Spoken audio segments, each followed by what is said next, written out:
Alors nous sommes à une époque particulière.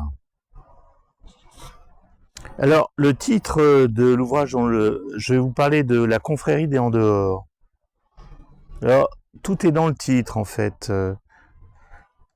Il s'agit d'une fêlure, une cassure, une séparation,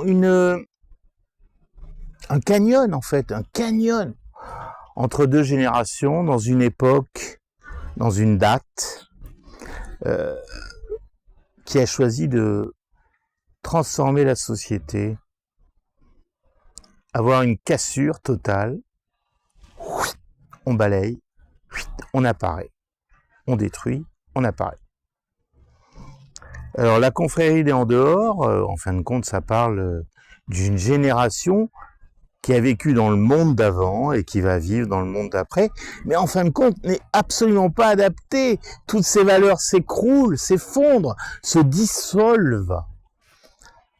Et j'ai écrit un livre là-dessus, La confrérie des en dehors. C'est une obsession. Le thème est là. Alors, la matière première, c'est la contemplation. Le regard vers la société, vers les êtres humains, comment ils bougent, comment ils sont, comment ils s'habillent, comment ils pensent, comment leur gestuelle, tout ce qu'on veut. Et cette obsession de ce changement d'époque, ce changement de valeur, une inversion des valeurs, a fait que je suis parti sur ce sujet. Mais que deviennent les hommes du monde d'avant ? Ils ont commencé à être détruits, etc., à être dissous, à être oubliés, invisibilisés. Invisibiliser, c'est le mot exact. On invisibilise une génération. Donc en fait, je parle de ce sujet, le regard de cette victime, l'auteur, le personnage, la narration.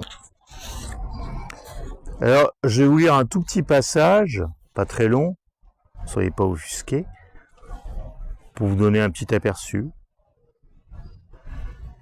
Ils n'en veulent plus, surtout pas, quitte à éliminer les créatifs de la surface de la planète. Je le sens à fleur de peau, je suis effrayé. L'oubli du chemin dans les forêts de la poésie, ou de la richesse des aventures créées avec les mots, est devenu leur sérénité.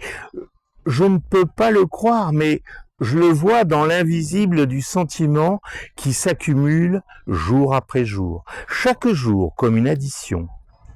Ils n'en veulent plus de ces hommes-là, à la fois perdus et sur le chemin, où ils se sentent si bien et si beaux, le chemin de la création.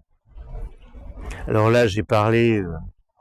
Cette obsession, je la développe dans plein de domaines, dans plein de sujets, dans plein de microcosmes. Alors là, c'est les créatifs.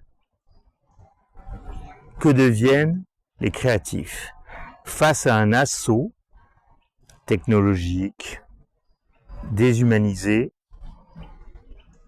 évaporer la nature humaine? Donc les créatifs, les premières victimes. Donc je vous ai lu un petit extrait. Il faut lire ce qu'il y a avant, il faut lire ce qu'il y a après. Ça se développe, ça se comprend. La compréhension ne peut pas être réduite à lire quelques lignes. Il faut rentrer dans le chapitre et là on comprend tout. Voilà. Alors, la confrérie des en dehors, aux éditions Astérion. Alors je mettrai le lien. Le lien ce sera sur Amazon. Comme ça, vous aurez même droit à une petite réduction au niveau du prix, parce que l'ouvrage est à 15 € et pas de frais d'expédition. Merci de votre écoute. Bonne lecture.